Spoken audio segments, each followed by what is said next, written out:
I'm John Matthews, Executive Director of Law Enforcement Initiatives at the National Law Enforcement Memorial and Museum. As many of you know, our mission at the memorial is to honor the fallen. But what you may not know are all of our efforts to keep names off of the wall. And we do that through our Destination Zero and Officer Safety and Wellness programs. Unfortunately, all too many of our peers have had their lives cut short by health-related issues. So here, as part of our Destination Zero program, we recognize the need for officers to stay both physically fit and mentally resilient.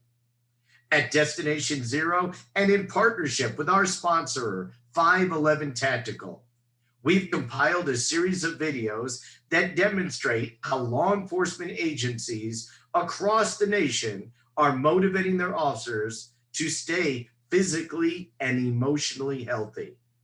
So each morning during Police Week, we're highlighting various programs ranging from physical fitness to yoga and meditation to mindfulness to keep officers physically and mentally resilient. So now I invite you to wake up, work out, and get healthy.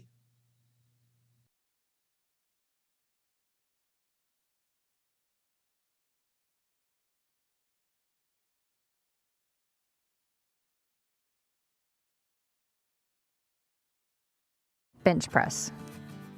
Your body position will be eyes in front of the bar, feet flat on the floor, both hands clasp the bar with a full thumb wrap. A 3-inch high sponge is secured to the bar and must make contact with the chest when the weight is lowered. Hips and back must remain in contact with the bench during the entire lift. Feet must remain flat on the floor during the entire lift. An administrator positioned on either side of the bar will assist to unrack and re-rack the bar during all lifts. One warm-up lift is required prior to attempting a lift for points. The weight of this warm-up lift must be lower than the weight required to obtain a 9-point value. Lower the bar until contact is made with a 3-inch sponge. From the down position, the bar is raised towards the ceiling until a full yet soft extension of the elbows is obtained. The test is over when there have been 2 failed lifts or the 11-point threshold is met. Sit-ups. There is a 1-minute time limit. Feet flat on the floor, no wider than hips width apart, and secured by an administrator. Knees are bent at a 90-degree or tighter angle, buttocks closer to the feet. Hands are overlapped and placed behind the head. Fingers may not be interlocked. Start in the down position. Elbows must cross the vertical plane of the kneecaps to complete the up position. Shoulder blades must contact the floor to complete the down position. Resting in the down position is not allowed and will result in immediate failure. Resting within the 1-minute time limit is allowed in the up position only.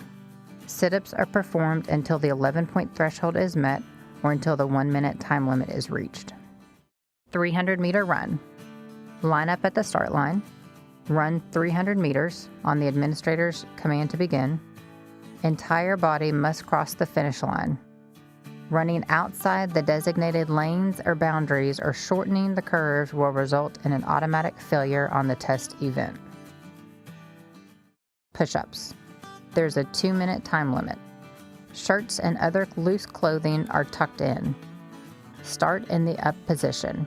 Hands placed approximately beneath the shoulders. In the down position, the thumbs should be within the radius of the shoulder joint.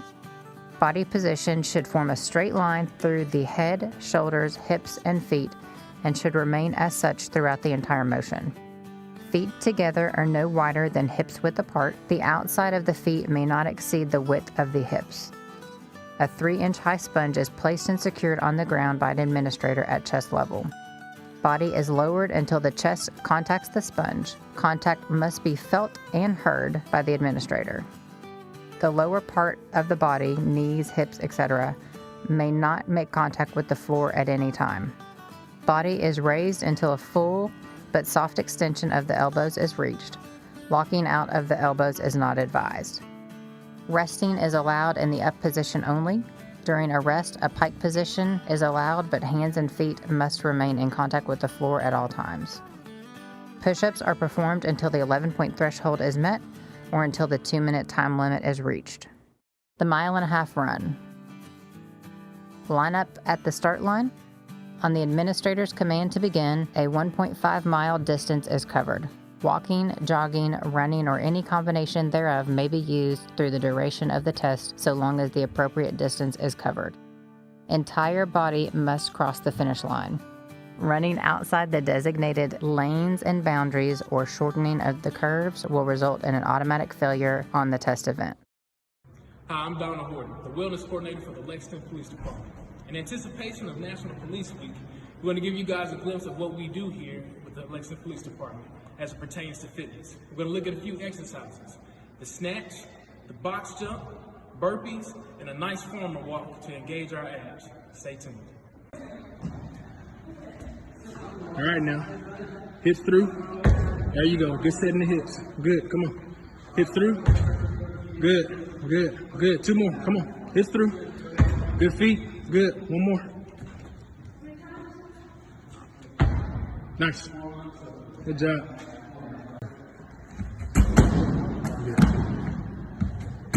Good. Good.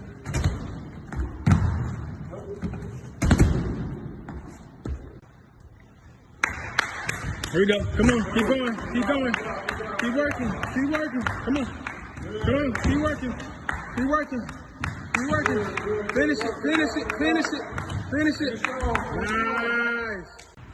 Abs engaged. Soft feet. There you go. Stay tall. Good. Engage the abs. Keep the abs engaged. Good. Good. Good. Core engaged. Soft feet. Soft feet. Soft feet. Control the weight. Nice and tall. Hips are through. Hips are through.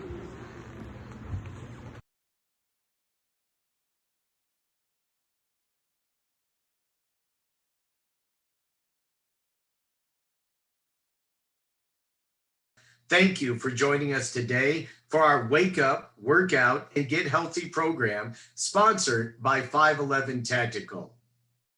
It's important for us at the National Law Enforcement Memorial to keep names off the wall, and we'll continue to work with our Destination Zero program and officer safety and wellness initiatives to keep officers physically fit and mentally resilient. Thank you.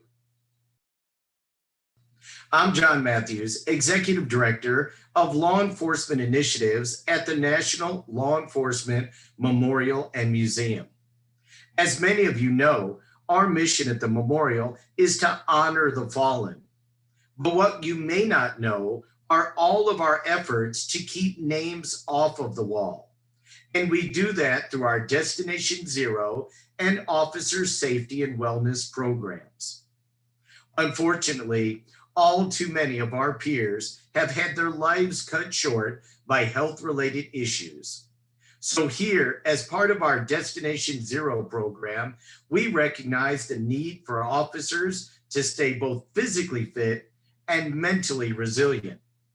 At Destination Zero, and in partnership with our sponsor, 511 Tactical, we've compiled a series of videos that demonstrate how law enforcement agencies across the nation are motivating their officers to stay physically and emotionally healthy. So each morning during Police Week, we're highlighting various programs ranging from physical fitness to yoga and meditation to mindfulness to keep officers physically and mentally resilient. So now I invite you to wake up, work out, and get healthy.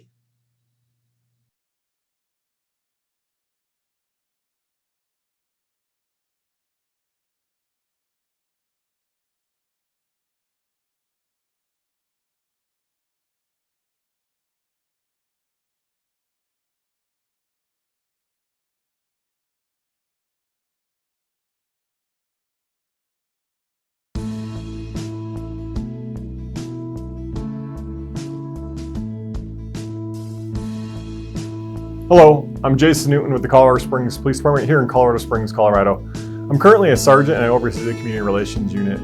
So if you can imagine, in 2019 I took over the unit. 2020 was definitely an interesting year for us, where basically from one day we were heroes to the next day basically a switch was flipped and we became villains. And so with that came a lot of stress, and that's where this mindfulness came involved with me and really helped me through this. I've been teaching mindfulness here at the Colorado Springs Police Department for the last 5 years. And we teach our officers mindfulness because we believe it's an important tool in their tool belt for their mental health. And so today I'm going to guide you through some of the mindfulness things that we teach. This is a 2-hour class, but we're going to give you about a half an hour of just some of the techniques and some of the skills that you can use at home or at work to kind of help you and kind of keep you centered and move away from some of that negativity that really permeated our law enforcement profession in the last year or two. I've been in the policing profession for the last 17 years, and I've seen the emotional and physical toll and mental toll that this profession has taken on myself and some of my friends and colleagues. And so the mindful officer was really designed to help address some of those issues. And one of the first issues that we have is in law enforcement, we deal with trauma every single day. And if you see this, I wish my head could forget what my eyes have seen. It's one of those things that's really true for me. And so when I was thinking about this and thinking about what we've gone through, I actually wrote this, and I'll read it to you right now, what I've experienced over the last 17 years. Over the last 17 years, I have fallen more in love with the policing profession, but I'm also aware of the mental and physical and emotional toll that it takes. I never thought of myself as wounded.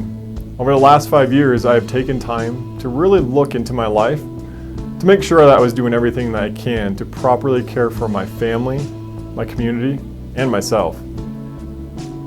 This came to a head in 2016 when my wife and I had a blessing come into our lives with the birth of our son. This came on the heels of my wife and I suffering a miscarriage. In suffering that loss and feeling angry and alone and thinking that I just needed to suck it up and move on. This was a pivotal moment for me because it allowed me time to really examine all aspects of my life to make sure that I was truly okay. During this time of reflection, I realized that I was indeed one of the walking wounded. I still remember the sights and sounds and smells of a head-on car crash, seeing a female driver of one car burn alive in front of me as my partner and I rushed to the other car. My heart still flutters when I recall working desperately as the intense heat melted parts of our uniform, as we worked to save 4 trapped girls, but sadly not being able to save the life of one. The cries of a mother and father when I told them that their 16-year-old was killed in a car crash. The screams of a man running down the street with blood gushing out of his back from being stabbed in a bar fight. The sounds of gunshots as we were being shot at and my partner taking one of the suspects down. The face and moans of a man who shot himself in front of me. The wailing of a family when I had to tell them that their teenage son killed himself. The tears and anguish of a new mother suffering from postpartum depression as I pulled her off the highway and fell with her to the side of the road as a semi flew past, nearly killing both of us. The tears and shaking of a mother and father as we worked to save their 4-month-old child from an accidental medicine overdose, but were unable to bring him back. Those are just a few of the thousands of moments that have affected my life and my career. Every officer has moments like that each and every day, and they never go away. If you talk with officers and ask them, they will tell you war stories. But if we're honest with ourselves, these are really wounding moments in our lives. As we continue down this road, there will be more moments like this adding to our wounds, pushing us down, making human connections at times feel hard, and bringing stress, sadness, and anger and frustration into our daily lives. I personally thought I had a handle on this. I had outlets, such as competing in Ironman triathlons, running with my dog, hiking with my family, or reading. I thought that was enough. But through my self-reflection, I realized my mind, heart, and emotions were taking an invisible beating, and I needed to do more. And that's where this class came in about, is me just discovering that and then feeling that moment of just separation from people and not feeling like I could talk to anybody about it because I thought I was the only one in this boat. And then I realized when I actually did open up about this and got over that stigma, I found out hundreds of thousands of law enforcement officers are going through this every single day. And those are just the moments in our career that I just talked about. But think about the doors of your life.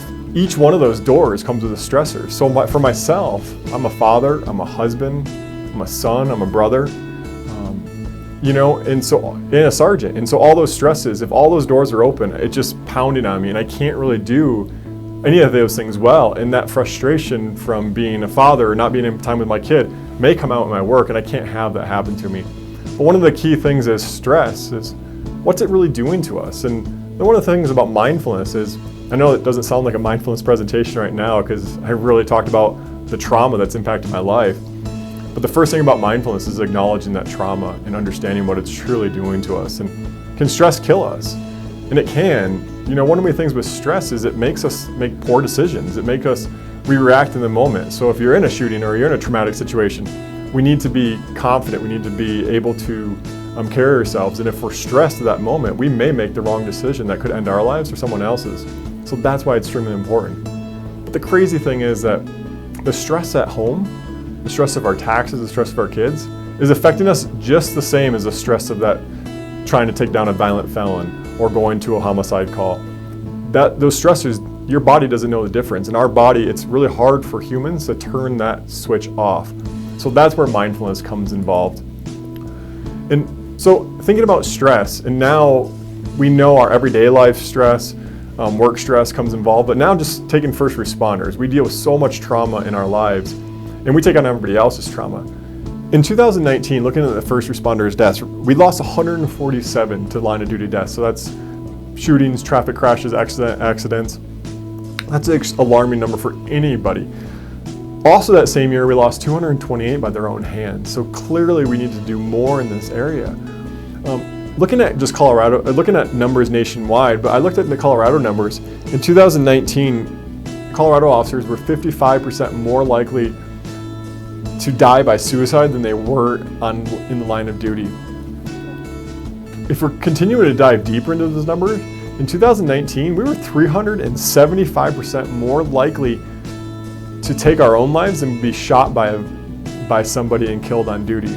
And those numbers are not just Colorado. Those numbers are actually consistent nationwide, in the 300 to 400% more likely to take our own lives.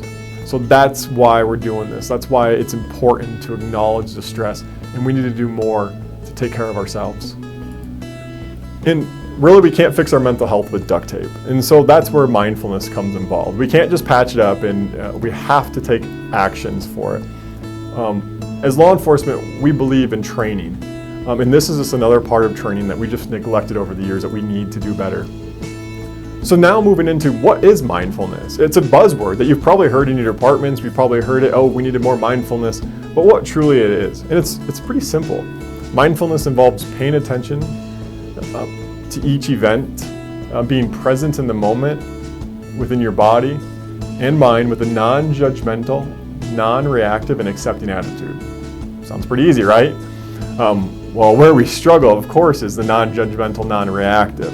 That's what we train to do. We judge people, we judge behaviors.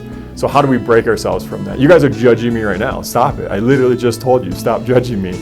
But it's hard, and so it's easy in concept, but what we're gonna do is I'm gonna guide you through some of the practices we guide our officers through to kind of help break that and get really in the moment. So I just threw a picture of a dog up there. Why? Well, because it looks pretty cute. Yes, it does. Everybody loves dogs. But the reason I put a dog up there and not a cat, well, cats are evil, and they will attack you at any moment. You just never know what they're plotting. But honestly, dogs, they really live in the moment, and that's what we want to be more like. The dog doesn't care what you did all day at work. It doesn't care what we're going to do in the future. It literally cares that you're home right now and you're present with them. And that's what the key to mindfulness is. It seems easy, but it's really hard in practice. So that's what we're going to kind of go through. And as we get into mindfulness, I think it's important that we acknowledge the stress and what it's doing to us, right? The stress of everyday life, of high stress situation and calls. it's increasing our cortisol levels. It's causing heart disease. It's causing all these other issues. And what does mindfulness do? A simple few breathing techniques, it literally can reduce all that negative stress that you had throughout your workday, throughout your personal day. A simple deep breath can actually reverse all that negative energy, all that negative effects. It's actually been proven that mindfulness techniques can reduce cortisol levels. So it can help prevent heart disease. And we've seen that in our profession, right? How many people retire in a year after retirement, they've passed away, they died because of heart disease or some other ailment, because all that stress was building up through all those years and they did nothing to address it. And then finally, when they do have the ability to address it, it's too late. Their body has already taken that toll. The other cool thing is, it's not just for hippies, and I'll tell you that a couple times, and it's really important. A few techniques I'm going to teach you right now is really powerful because one mindfulness can do, it can slow the release of adrenaline in your system. And that's critical in high stress moments for us law enforcement, or when you're in a moment of a personal crisis. If you can reduce that adrenaline or reduce that and slow it down, you can actually be more focused, more present, making more tactically sound decisions. Because if you get that huge adrenaline dump, yes, it feels great, but we know if you train, it comes with auditory exclusion, it comes with tunnel vision, and so you're actually not making the best decisions with that adrenaline. You think, I'm going to live off the adrenaline. You're actually not helping yourself. You're actually making more reactive decisions. And so if we can reduce that adrenaline rush, it can be pretty powerful. So we've already done our first mindfulness technique, which you may not know that you've done it, but it's acknowledging stress.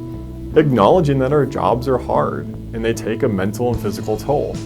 So this next technique I want to go to is I want to think about when you got in this profession, what did you think this profession was about? Were you a glass half full or a glass half empty? Most everybody probably is a glass half full. I don't think I've ever interviewed somebody who's like, I want to get into police work because it's going to kill me. They get into police work because they want to help people, and that's what we need to focus on. But to do that, we need to think, what is this job taking from you? And I've talked to my officers in teaching this class, and some of the things they come up with is time, a nice schedule, right? How many people remember midnights for years before you can get off it? And when you finally see the light of day, it hurts.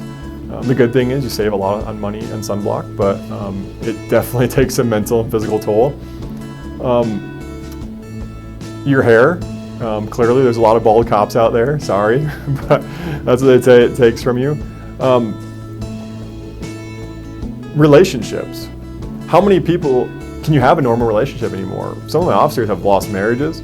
They also lost their friends because of the profession they choose. It can be pretty devastating to lose people that you've been close to your whole life, and now, just think about last year. Flip the switch, they just leave. That can be pretty challenging. So one of the things a lot of officers say is it's taking peace in their innocence. And I always find that very striking because right when I think about it, it's taken that from me as well. I can never go to a large community event without being a little bit paranoid. My wife knows that. I can't go to a restaurant without sitting so I'm facing the door so I can see, and I have an action plan for every time I go out for my family. And it used to be really nice to have that innocence, right? And that kind of living in that bubble. And that's what we do for people. We give them that, but we lose it ourselves. And it can be pretty hard. And then just like this last year, right? It was so challenging because one day we're heroes, the next day we're villains. And this job takes a lot from us. And it can be devastating and hard, and it can take our lives in more than one way. And so now you're like, wow, this is horrible. How is this mindfulness? Now we want to flip that page over and say, what has this job given to you? And think about what this job has truly given you. When I talk to officers about what this job has given them, I get gratitude. They're grateful for life. They also gratitude because they're grateful for when they see, we go into some pretty tough situations and you're like, wow, I'm so blessed for what I have in my own life. And that's very powerful. It also financial stability. A lot of departments, we still have pensions. And that's a pretty powerful thing that most professions don't have. And that's why I want to get that. I want all of you to live past retirement so you can enjoy that financial stability later in life. Also confidence. I can walk into any room and talk to anybody, and It's a pretty powerful thing. I can talk to a guy on the side of the street for half an hour about nothing. I've never met him in my life. But it's just that confidence of being able to control a situation, to be able to talk to people. And a couple other things is lifelong friendships and a family. What other profession besides the military that you know the guy, even if you're not happy with him, your partner, that day, they'll give their life for you. And I will give my life for them. That's pretty powerful. That's pretty cool. A couple other things is purpose. And remember that this job is a noble profession. It's powerful that anything I can say, the things I can do and help, I can make a difference in someone's lives, and I can change that path, a direction that they were going in. And that's pretty powerful. The most rewarding moment of my career was after a sex assault suspect was convicted of rape, and the victim came up and just hugged me because she said, "You're the first person to ever truly listen to me." That drives me. That's the purpose, right? We don't need awards on that. I just realized that I was there for her, and that's why I got into the profession. And when I go home, I know my son's going to be proud of me. I'm a police officer, and it's one of the things that I'm doing that I'm so proud of is being a cop. And I can't think of any other profession that you get such rewarding in how you can have such an impact on so many people's lives by being an officer. So that's our first mindfulness technique. If you go to work every day thinking about what this job has taken from you, you will be that negative person. You will go down that path. And we've seen officers like that. At times we may be that officer, that's okay. But we need to really flip that. What is this job given to you? This job is given to purpose. When you go to work every day thinking about that, you'll go out and serve the community with that more positive attitude. And that's the first mindfulness technique that I can really give to you. It's really powerful. It seems at times cheesy, but remember, it really helps you. And you've seen that probably in your own lives when you think about the positives. And so that's one technique that we use here at the Colorado Springs Police Department. And it's also a great technique for recruiting and retention, right? Stop focusing on what this job has taken from you and why people leave and saying, why are you staying? Why are hundreds of thousands of cops in 2021 staying? Because there's a purpose, there's a calling. And that's a truly powerful mindfulness technique that we can go into. So another mindfulness technique we're going to talk about is monotasking. And what the heck is monotasking, right? I always ask all my rookie officers, or when I was a training officer, or now when I'm a sergeant, when I get on shift, they're like, how good are you at monotasking? And they're like, they just stare at me with this blank stare. And I guess everybody out there, have any of you ever been asked, are you a good monotasker?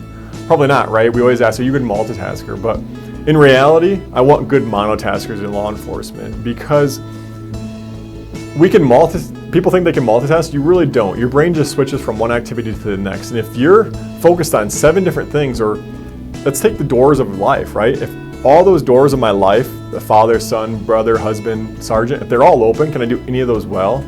No, I'm probably giving a little bit of effort in each one, and I'm neglecting some areas, and we've seen that. That's why we lose relationships. And so I need to be able to try to force those other doors closed and focus on one thing at a time. Let's take it to your personal life.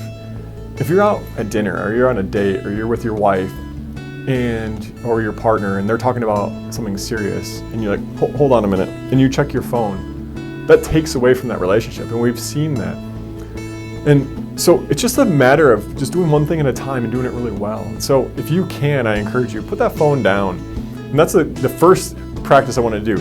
Just enjoy one dinner a week or 2 dinners a week where you just focus. My son and I do this, and we literally laid in bed the other night, and we just talked about what we would take on a deserted island. What was it, like a piece of pizza or milk? And we had the best conversation because I just focused on him, and he saw me in that moment, and I saw him, and it was just a great moment. But our connection becomes stronger every time we do that. So thinking about as a supervisors, one of the things I challenge you to is, if an officer comes into your office, if you have time for them, make time for them. Ignore the phone, ignore the computers. And if you don't, tell them to go away, because I guarantee every single one of you listening and watching this out there, you remember walking into the supervisor's office or just needing somebody to listen to you at the moment because it was a hard call or a challenging call. And it's pretty damn frustrating when somebody isn't there for you, and they're like, hold on. And that's where we need to do better in law enforcement. We got to take care of ourselves and look out for each other. And the other good thing is, taking it from a perspective too, is for domestic violence or sex assault, that first officer if they're present in the moment, truly listening, that can drive that case. So people get frustrated about domestic violence or sex assaults because we don't know. But what happens is, oh, you're telling me a traumatic story about being sexually assaulted or something, or domestic violence? Hold on. Yeah, hey, can you go do this? You can't do that. It impacts the quality of service we're providing. It takes away from that victim. So think about monotasking. If I do a sex assault interview, I literally turn my radio off and I have another officer guard the door and say, hey, you can handle that. So I can focus and I can actually truly listen, because when you're listening and you're actually hearing what they're saying, sometimes you get more of the story. And sometimes they're not telling you exactly what happened, but they are telling you, but through different channels. So monotasking is extremely important. It can help create our personal relationships even stronger, but I guarantee it will make you a stronger and better cop out there on the street, and a great supervisor if you can truly just listen to people and put the other tasks aside. The next thing we're going to talk about, this next technique, is something that you probably have learned in the academy when you were going out shooting, is tactical breathing. Seems pretty simple in concept. Maybe at the range you wanted to focus on your breathing because you want to steady out your gun and do that. We talk about it a lot when you first get in the force, but we kind of forget about it and how powerful that method can be. Tactical breathing is super simple. You're going to breathe in for a 4 count, you're going to hold it for a 4 count, and you're going to breathe out for a 4 count, and you're going to pause for a 4 count. That's it. Very simple, but a very powerful tool. So I want you to practice with me. So first we're going to take a deep breath in through our nose, we're going to hold it, breathe out through our mouth, pause, and we're going to do that a couple times. So practice with me. Take a deep breath in, and hold, 2, 3, 4, and breathe out. And that's pause. Let's do it again. Take a deep breath in through your nose. And hold. And breathe out. Let's do that one more time. Take a deep breath in. And hold. And breathe out. That's it. If you're still watching this and you haven't passed out, you've passed that portion of the class, great. It's always my final test for my mindfulness class. But that's tactical breathing. So think about what you're doing with that breathing. Were you thinking about taxes? No. Were you thinking about the next call for service? Were you thinking about your spouse, your kids, the finance struggles? No. You were thinking and focusing on breathing. It's a very simple technique that's very powerful. The cool thing is that little technique that you did just right there can reverse all the negative effects of the last call for service or that argument that you just had with your partner. And think about how powerful it is of just taking that one breath. Okay, you think more clearly. It slows your brain down. It slows the release of adrenaline. So that's tactical breathing. Very simple, very easy technique. And guess what? Nobody has to know you're doing it. It's just breathing. And the next thing is, it's not just for hippies. So I'm going to show you this video. This video is from Oregon. So this was in 2016, Christmas. Trooper Nick Cederberg has been shot 12 times and is laying there bleeding out. So what happens is Trooper Cederberg gets in a pursuit with a suspect from King City who just killed his wife. They call it out over the radio. Trooper Cederberg happens to be up and this is in Portland metro area, sees the vehicle and gets in a pursuit with it. So the pursuit goes down south on Highway 99 in Oregon, right outside of Portland, through 12th, through Tiger, 12th and Sherwood area. And now they're just south of Sherwood, Oregon. The suspect actually turned and rammed Trooper Cederberg, and there's a shooting that happened. The officers arriving on scene are coming into the area, and they don't know if Trooper Cederberg is alive or what. They need to get to that car. So I want you to watch this video and think about the breathing. So listen to the officers as they team up, and they're going to move towards, they don't know where the suspect is, they don't know where Trooper Cederberg is, but they need to get there to save his life or to see what they can do for him. So listen as the officers approach the car and approach Trooper Cederberg. Listen to the breathing and kind of see what's going on, and we'll talk a little bit more about that after the video. Your house. Get in the house and lock the door. Pay attention. You're on shield here. Someone hits that car hard. I've got the car. Hey, let's go. Somebody watch my left side up here. Got your left. Can you see in the car? Got your left. I can't see. Get that shield up. Get that shield up. Be ready.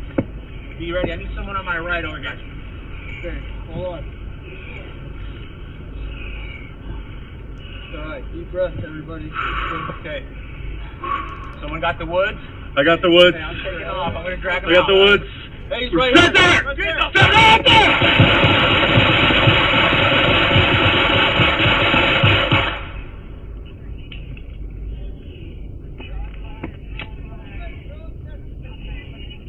So as you can see from that video, pretty intense situation. So the suspect was literally waiting there, hiding in the bushes with his gun pointed at those officers. And he's already shot Trooper Cedarberg. But if you listen to the officer's breathing, he was taking short, shallow breaths. The other officer recognized that and said, hey, deep breaths, everyone. That one breath was enough to slow the release of adrenaline, to steady out his firearm, and they addressed the threat. So yes, this may not be for you sitting and doing a deep meditation, but I will tell you this will save your lives in more ways than one. Trooper Cedarberg did survive this situation. Those officers are heroes. I was proud to say that I was a member of the Sherwood Police Department before I came to Colorado Springs. My heart goes out to all of them, and Trooper Cedarberg, as you continue to recover, our thoughts and prayers are always with you. But it's not just for hippies. It could save your life. Those officers recognized that in the moment. The other officers said, take a deep breath. Think about any tactical situation you've ever been in, or any high stress situation you've ever been in. I guarantee there's an officer that's not breathing. There's probably an officer that's holding their breath. There's an officer that's breathing shallow. So anytime I get on scene as a supervisor, I always say, hey, let's take a deep breath. Okay, now we're ready to move. So that's why tactical breathing is critically important. It's not just for the hippies. And one of the things is that if you don't have time to do that tactical breathing, or just that one breath that we saw in that last video is important. And this is a great video that will show you what meditation truly is. Sometimes we have a misconception about meditation. And so I want to play this video for you, and it will show you exactly what meditation is and how we can incorporate it into our lives pretty easily.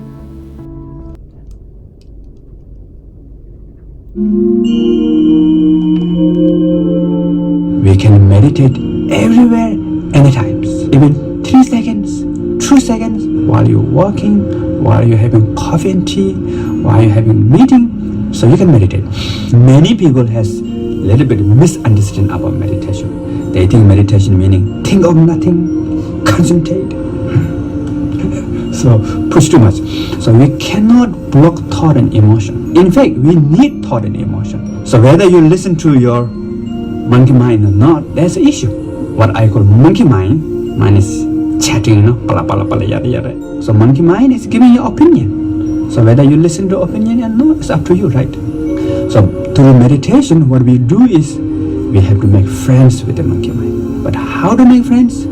Just giving banana doesn't work, So right method is you need to give job to monkey mind. How to give job monkey mind? So the simple meditation technique is be aware of the breath. So you ask monkey mind, hello, what's breath? So monkey mind says, yeah, good idea. And be aware of breath.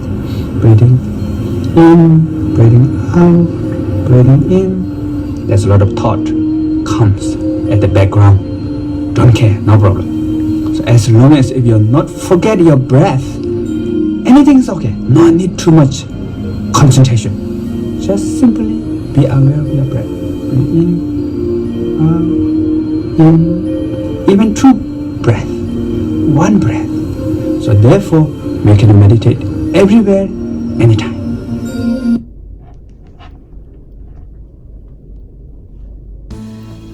So I really like that video because it really simplifies it for us. It makes it, I always say, for me as a cop, I just needed simple guidance, and that makes meditation so much easier for me. I always thought it was sitting up in the mountains, taking 20 minutes, and it's not. It can be that simple breath. So think about using that in between calls for service. You're going from one high stress situation to the next. All right, slow down, because you want to make sure you're there, you're present, and you're focused. And so, because we don't get the luxury of after this call's over, I can go back and de-stress for half an hour. No, we have to be on to the next one. So we have to be present for them too. So for our communities and for ourselves, the great thing is that when we practice these techniques and we take that one breath, it benefits our community, but it also benefits us. We're slowly taking care of ourselves and providing ourselves some of that release, that reduction in stress. So I'm going to guide you through one more mindfulness practice that we teach here at the Colorado Springs Police Department. And this one's going to take you into actually a deeper meditation. So it may not be your cup of tea, but I just urge you to just give it a chance and try it and see if it's something that may work for you. So we're going to take a few minutes to practice just being, to bring some mental clarity into your life. Enjoy this opportunity to take a few moments for yourself. To get started, allow your feet to be flat on the floor. Find a relaxed, comfortable position seated in your chair. Keep your back upright, but not too tight. Hands resting wherever they're comfortable. Now, I know this is a struggle for all cops, but now gently close your eyes. And you can notice your body from the inside, noticing the shape of your body, the weight, and let yourself relax. Seated here, let's settle in for a few deep, relaxing breaths. Breathe in through your nose and out through your mouth. Make these breaths long and slow. As you breathe, see if you can feel both your chest and belly rising and falling at the same time. Breathe in through your nose and out through your mouth. You can let out an audible sigh on the exhale if it feels right to you. With each breath, imagine crystal clear oxygen filling your lungs. With each exhale, feel the tension leaving your body. In through your nose and out through your mouth. Let's take a few more of these breaths. In through your nose and out through your mouth. As you breathe in, think about the stress that impacts your life. It could be work, money, or family. Bring those stressors to the front of your thoughts. And as you breathe out, acknowledge them and let them go. Again, take a deep breath in through your nose and out through your mouth. And as you breathe out, let another stressor go. In through your nose and out through your mouth. And now bring your breathing back to normal and tune into your breath in your body. Feel the natural flow of breath. And notice where you feel your breath in your body. It might be in your abdomen, it may be in your chest or your throat, or in your nostrils. See if you can feel or hear the sensation of breath, one breath at a time. When one breath ends, the next breath begins. In through your nose and out through your mouth. Now as you do this, you might notice that your mind start to wander. You might start thinking about things in the room, stressors in your life. If this happens, this is not a problem. It's very natural. Just acknowledge them and let them go, and then gently direct your attention right back to breathing. In through your nose and out through your mouth. So we'll stay with this for a few moments in silence.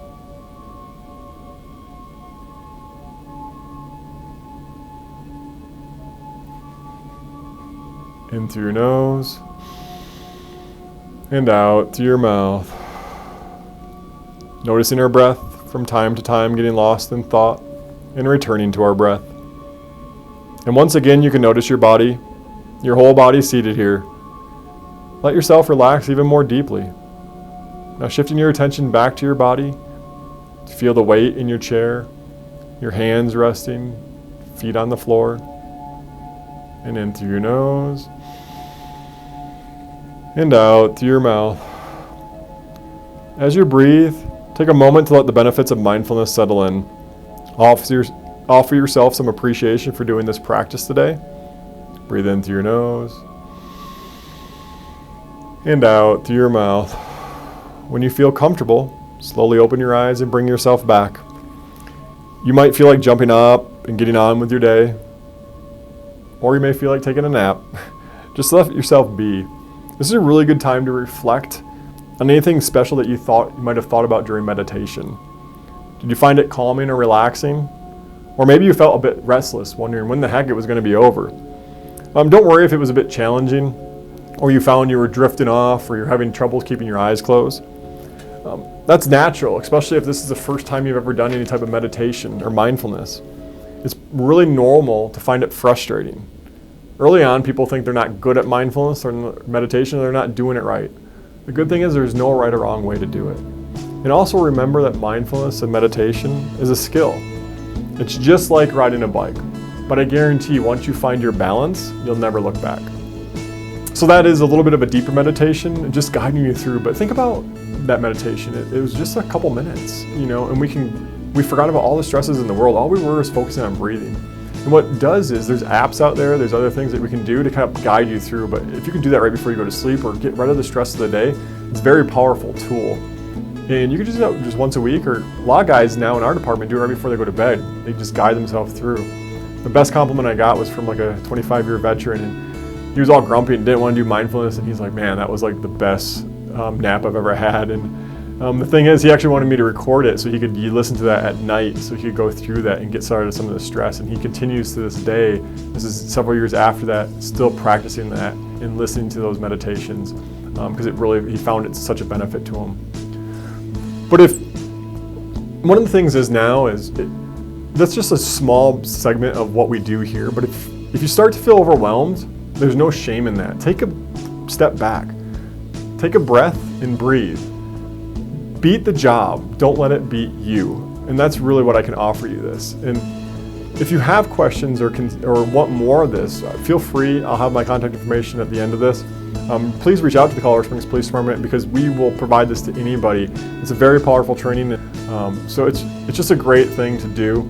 I encourage you, if you want more information about mindfulness or some more practices, I have a whole list of different practices that you can do. Just simple 2 to 3 minute practices that you can do every single day that can kind of help guide you and get you into this. But I just want to thank you for taking the time watching this video today. And I really encourage anybody to make this a tool in your toolbox or in your department's toolbox, because our job is to go out there and protect everybody every single day. But before we can do that, we have to look out after ourselves. We have to protect ourselves and take care of ourselves. So again, thank you everybody. Continue to fight the good fight. Continue to be out there doing exactly what we're doing, is holding that line. And remember that policing is a noble profession. I am extremely proud to say I'm a police officer. And for the last 17 years, I've never been more prouder than this moment right now. And we need to continue to move that forward and remember why we're doing this profession. So if you want to reach out to me, my contact information is there. Again, on behalf of the Colorado Springs Police Department here in beautiful Colorado Springs, which we're always hiring, thank you so much, and take care and be safe.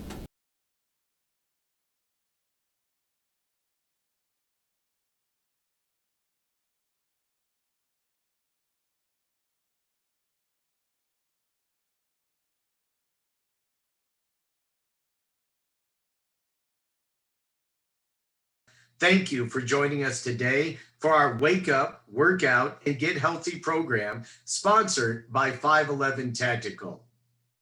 It's important for us at the National Law Enforcement Memorial to keep names off the wall, and we'll continue to work with our Destination Zero program and officer safety and wellness initiatives to keep officers physically fit and mentally resilient.